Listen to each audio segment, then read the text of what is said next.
Hello, welcome to this lecture series on thermodynamics part 3. In the last lecture, I discussed Kelvin-Planck statement and Clausius statements of second law of thermodynamics. I also discussed Carnot engine, Carnot cycle, and how to derive the expression for the efficiency of a Carnot engine. In this lecture, I am going to discuss some of the important features of reversible heat engines, and I am also going to introduce the concept of entropy.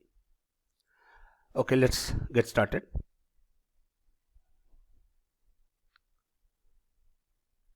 For a reversible heat engine, suppose if you have a reversible heat engine which is working between two temperature reservoir. This is the high temperature reservoir for which the temperature is T2. This is low temperature reservoir. The temperature of this one is T1. The reversible heat engine absorbs Q2 amount of heat and convert the partial amount of heat into work. The remaining amount of heat is rejected to the low temperature reservoir. Now, we know very well the efficiency of a reversible engine can be given by the formula work done by the heat absorbed. What is work done? Work done is nothing but Q2 minus Q1 by Q2, or I can write this as 1 minus Q1 by Q2. Remember, the ratio of Q2 by Q1 is equal to T2 by T1. This ratio is valid, that is Q2 by Q1 equal to T2 by T1. This is valid only for reversible heat engines. Therefore, this Q1 by Q2 can be replaced by T1 by T2. So you can calculate efficiency using either this formula or by using this formula. Okay, so you can calculate the efficiency by using this formula 1 minus Q1 by Q2, or you can use 1 minus T1 by T2. Both the formulas are applicable for reversible heat engines. Whereas in the case of irreversible heat engine, efficiency should be calculated only with this formula, right? Because this quantity and this quantity, they are not equal in the case of irreversible heat engine. So for irreversible heat engine, to calculate the efficiency, we must use only this formula. Okay, yeah. So this is the main difference between reversible heat engine and an irreversible heat engine. Then, for a reversible heat engine, efficiency is equal to 1 minus T1 by T2 or 1 minus magnitude of Q1 by Q2. So keep this one as such, 1 minus T1 by T2 equal to 1. Listen, actually, as per sign convention, the heat rejected should be given minus sign. Therefore, minus of minus become plus. So 1 plus Q1 by Q2, this is the actual expression for the efficiency. Okay. Without sign, you can write like this, but with the sign, this is the proper expression. Now, cancel 1, 1 both sides. So you will get 1 minus T1 by T2 equal to Q1 by Q2. Okay. Now, bring this Q2 this side and T1 this side. So Q2 will go here and T1 will come here. You will get minus Q2 by T2 equal to Q1 by T1. Now, bring this minus Q2 by T2 to the right hand side. So we will get Q1 by T1 plus Q2 by T2 equal to 0. Or we can write simply sum of for a cyclic process Qi by Ti is equal to 0. Okay, because see Q1 by T1 plus Q2 by T2 is equal to 0, or we can write sum of Qi by Ti equal to 0 in general. Okay, or we can also write this as cyclic integral of del Qr by T is equal to 0. What is R here? R is the heat transferred in a reversible process. So for reversible process, the cyclic integral of del Qr by T is equal to 0.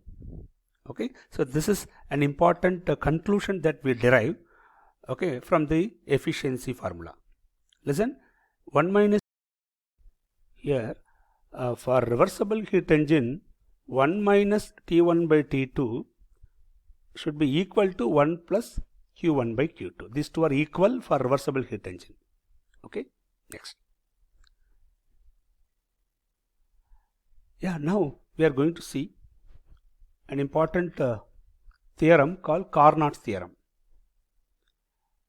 Actually, from Carnot cycle, Carnot has given two important theorems. These theorems are called Carnot's theorem. Theorem number 1, no heat engine can be more efficient than a reversible heat engine operating between same temperature limits. What is meant by this? Suppose if you take a reversible heat engine and an irreversible heat engine, if both operates at same temperature limits, okay, yeah, I'll show here. Suppose if you have two temperature limits, say this is temperature T2, higher temperature, this is temperature T1, okay, I have a reversible heat engine, say A is the reversible heat engine, I'll put AR, reversible heat engine, and I'll take another heat engine B, which is an irreversible heat engine. Okay, both are working between same temperature limits. Okay, so the quantity of heat absorbed by the heat engines are same, but the work delivered by the reversible heat engine is large compared to the irreversible heat engine. Okay, so this is let us say this is W1 and this is W2. Listen, W1 is greater than W2. Okay, that means efficiency of the reversible heat engine is always greater compared to the efficiency of an irreversible heat engine working between the same temperature limits. So we can say the other way, no engine can beat a reversible heat engine. Okay, yeah, or Carnot engine, because Carnot engine is a reversible heat engine. So no heat engine can be more efficient than a reversible heat engine operating between the same temperature limits. Okay, then second theorem, all reversible heat engines operating between same temperature limits have same efficiency. Okay, what is meant by this? Listen, I'll show here. Suppose I'll take different reversible heat engines. So AR, B, C, yeah, all are reversible heat engines. Okay, BR, I'll put BR, here I'll put CR. All are reversible heat engines. All the reversible heat engines working between same temperature limits. Okay, if all reversible heat engine work between same temperature limits, then the efficiency of all these reversible heat engines should be same, because for reversible heat engines, okay, efficiency depends upon the temperature of the two reservoirs. Okay, so if two or more reversible heat engines operates between same temperature limits, then their efficiency should be equal. So efficiency of A, efficiency of B, efficiency of C, all are supposed to be equal. Okay, this is the second important theorem of Carnot. Right, then now what is the proof for the theorem 1? Okay, I am going to prove theorem 1 alone. I am not going to give a proof for the second one, because second one is comparatively easier, so I am not going to give a proof for this. But what is the proof for this one?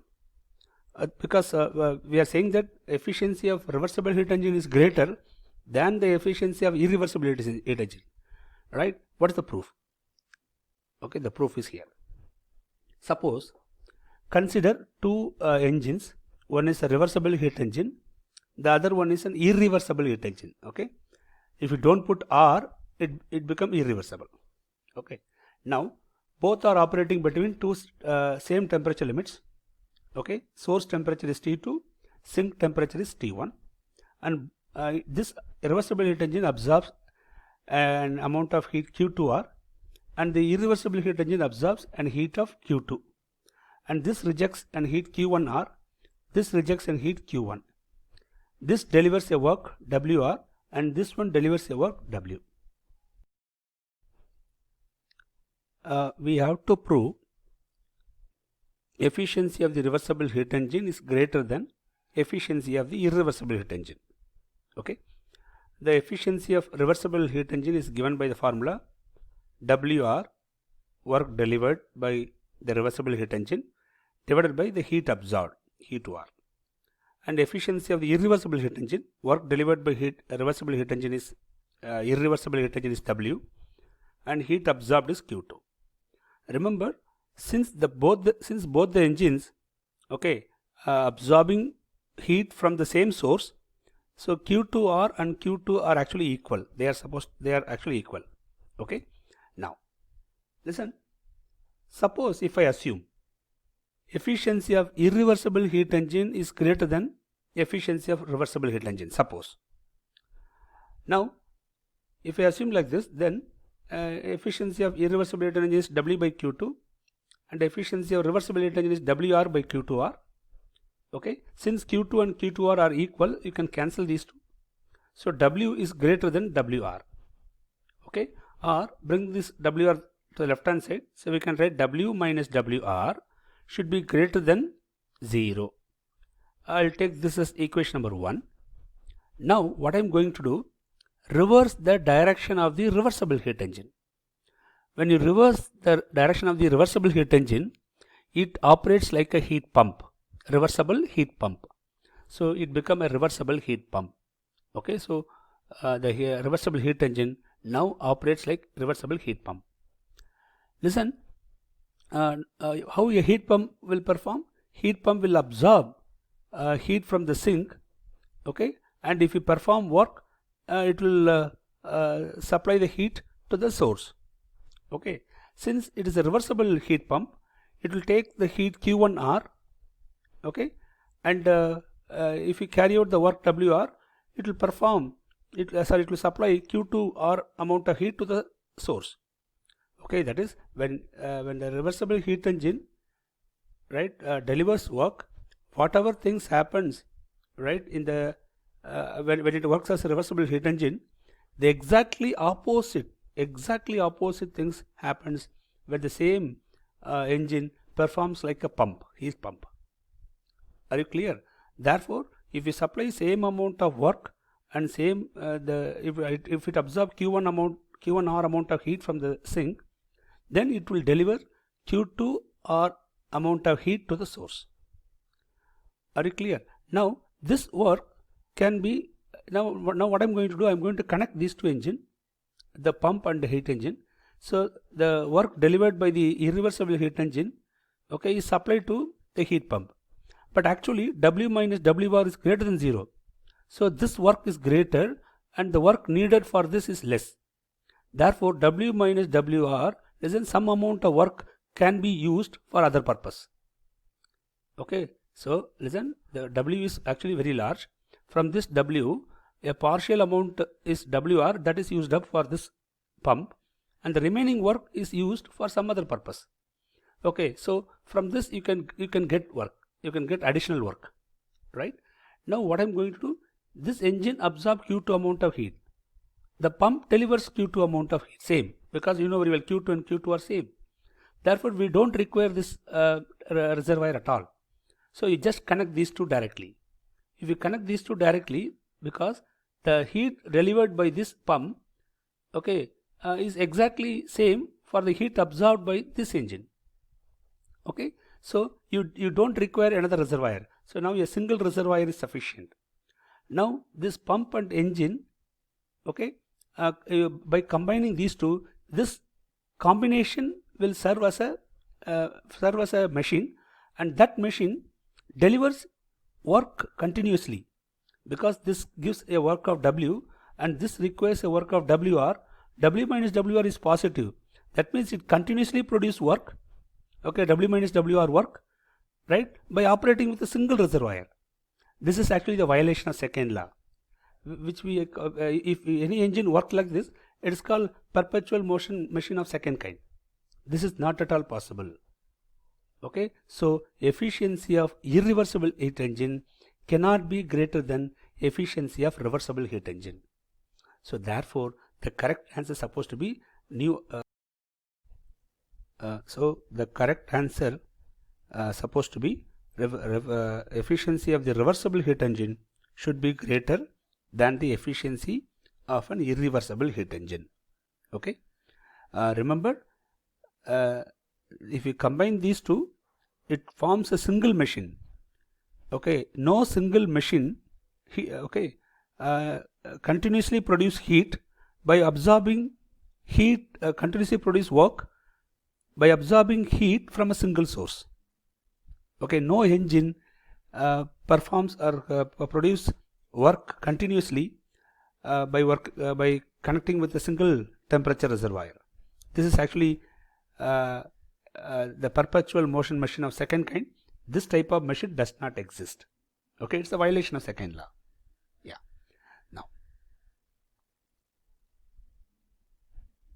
Now we'll discuss Clausius inequality. What is Clausius inequality? See, we know very well cyclic integral of del q reversible by t is 0. We have already discussed, right? See, yeah, here I have given this point for a reversible heat engine. Okay, cyclic integral of del q reversible by t is equal to 0. This is for reversible heat engine. Now, for irreversible heat engine, okay, or for an irreversible process, the cyclic integral of del q by t is less than 0, right? This is what we call as Clausius inequality, right? What is the proof for this? Okay, the proof is this. This is for irreversible heat engine. For reversible heat engine, del q r by t is 0, whereas for irreversible heat engine, the del q by t, right, is less than 0. Yeah, I'll show you the proof. The proof is this. See, we know very well the reversible efficiency of the reversible heat engine is greater than efficiency of an irreversible heat engine. For efficiency, we can use the formula 1 minus T1 by T2. For efficiency of irreversible heat engine, we cannot use this formula. I told you already, for irreversible heat engine, we should use only this formula. So 1 minus magnitude of Q1 by Q2. Or we can write, since Q1 is the heat rejected to the sink, okay, so we must put minus Q1 here. Minus of minus is plus, so 1 plus Q1 by Q2. This is with the proper sign convention. Right, now cancel 1 and 1 both sides, right? So if you cancel 1 both sides, you will get minus T1 by T2 greater than Q1 by Q2. Change the sign. When you change the sign, okay, this greater than symbol will become less than. So minus T1 by T2 is greater than Q1 by Q2. If we change the sign, T1 by T2 become less than minus Q1 by Q2. Or we can write, listen, bring this Q2 here and T1 here. So we can write Q2 by T2 is less than minus Q1 by T1.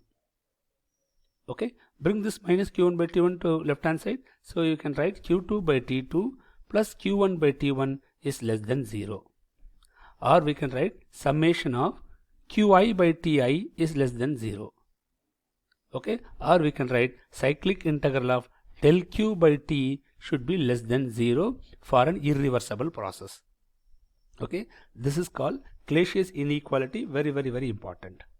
Okay, in a cyclic process, in a reversible cyclic process, okay, the total transfer of heat divided by T, right, or we can say simply the cyclic integral of del Q R by T should be equal to 0.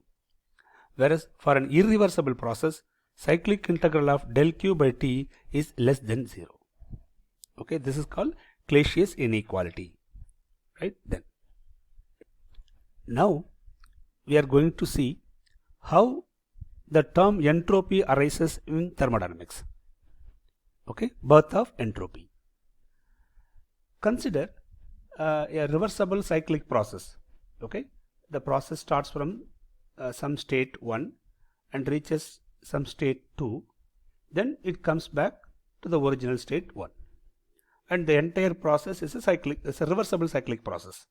Okay, now what I'm going to do, I'm going to divide this entire cyclic process into many numbers of small cycles. Okay, and each cycle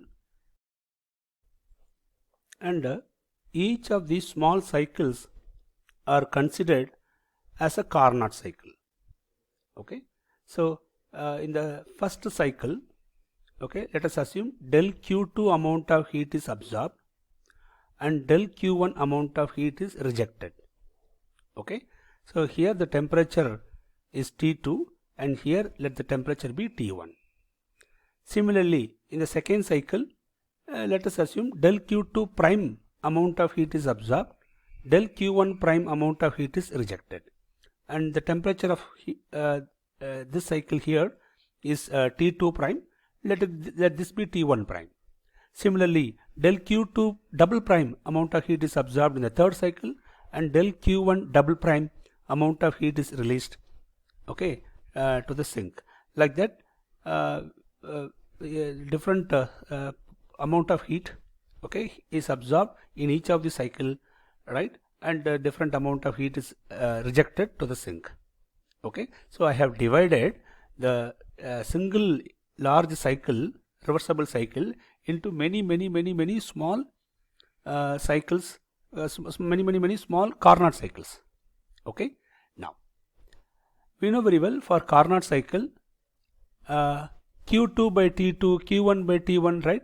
We discussed just before. See, for Carnot cycle, Q1 by T1 plus Q2 by T2 equals 0 for a single cycle. For a single Carnot cycle, Q2 by T2 plus Q1 by T1, that should be equal to 0. So now we have divided this reversible cycle into many Carnot cycles. So for each cycle, the amount of heat absorbed del Q2 by T2 and the amount of heat rejected del Q1 by T1, this sum should be equal to 0. Similarly, for the second cycle, Carnot cycle, this sum should be 0. For the third Carnot cycle, the next sum should be 0. Therefore, sum of all these terms supposed to be equal to 0. Okay, or I can write simply a cyclic integral, because it's a cyclic process. So cyclic integral of del Q reversible by T should be equal to 0, right? Because all the process are reversible process. So all the cycles are reversible cycles. Therefore, the cyclic integral of del Q reversible by T should be equal to 0. What I'm going to do, I'll replace this del Q reversible by T, I'll replace this quantity by a term called ds. Okay, so listen, if I replace del Q reversible by T by a new term ds, okay, you will get an expression like this: cyclic integral of ds should be equal to 0. So here ds should be equal to del Q reversible by T. We know very well, I have told you already, listen, cyclic integral of differential of any function, if it is 0, then that function should be a state function. So now the cyclic integral of ds is 0, therefore this s must be a state function. Okay, it must be a state function, and that state function, okay, is given a name called entropy. Okay, so this is how the entropy is originated. Now if I so ds is equal to del Q reversibility, or we can write delta S is equal to, okay, integral state 1 to 2 del Q reversible by T. This is the formula for entropy change for a reversible process. Okay, entropy change, this is for infinitesimal small process and this is for a finite process. Okay, yeah. Now what is the entropy change of an irreversible process? See, this is entropy change for reversible process. ds is equal to del Q reversible by T, or delta S is equal to integral of Q1 to 2, 1 to 2 del Q reversible by T, or we can also write like this. See, I'll write here. You can write this as delta S is equal to, okay, since we are integrating the total heat absorbed, so we can write directly this as Q reversible, right? Q reversible by T. Q reversible by T. Okay, so we can calculate the entropy change for a reversible process using this formula. Actually, this and these two are one and the same. Okay, then now how to find the entropy change of an irreversible process? Before begin with, note this one: cyclic integral of del Q reversible by T is equal to 0 for a reversible process. for irreversible process, the cyclic integral of del q by t is less than 0. These two we know already. Okay, this is called Clausius inequality. Now, consider these processes from state 1 to 2. Okay, we are moving along the path A. Path A is a reversible path. Okay, it's a reversible process. Similarly, from 2 to 1, okay, along path B, it is again another reversible path. So, if you move from 1 to 2 through A and 2 to 1 through B, then this cycle, okay, path A and path B, this cycle is a complete reversible cycle. Whereas, if you move from 1 to 2 through path A and 2 to 1 through path C is an irreversible process. Okay, you know very well, in a cyclic process, if any one step is irreversible, then the entire process is considered as a irreversible cycle. So, path A and path C, this cycle is considered as an irreversible cycle. Okay, so we know very well, cyclic integral of del q by t is less than or equal to 0. Equal to 0 for reversible process, less than 0 for irreversible process. Okay, now for an irreversible process, I'll take an irreversible process here. Okay, what is the irreversible cycle here? Path A and path C. Okay, path A and path C, this cycle is an irreversible cycle.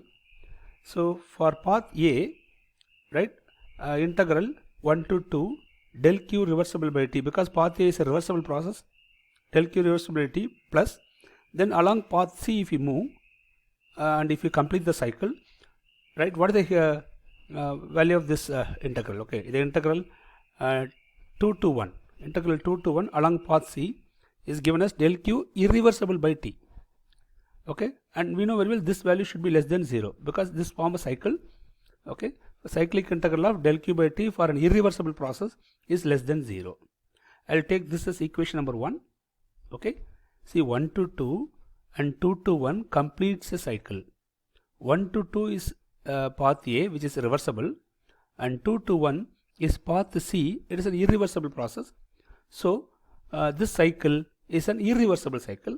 For irreversible cycle, the cyclic integral of del q by t is less than 0.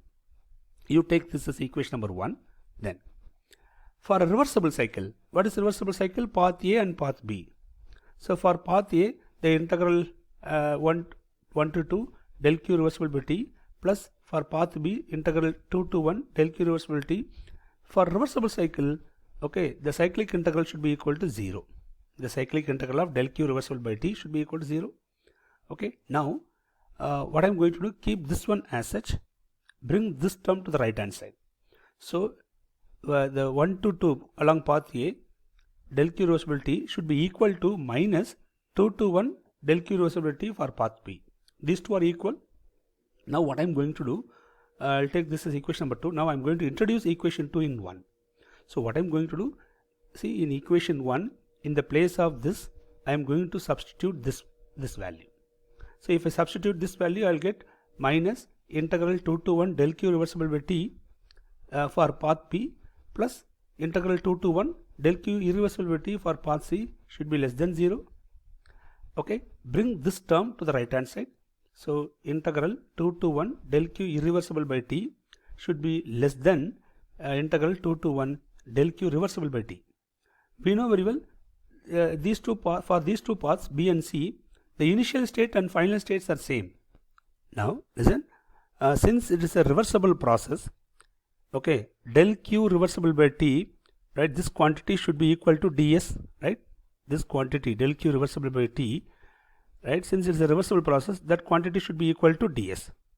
So we can write del q by t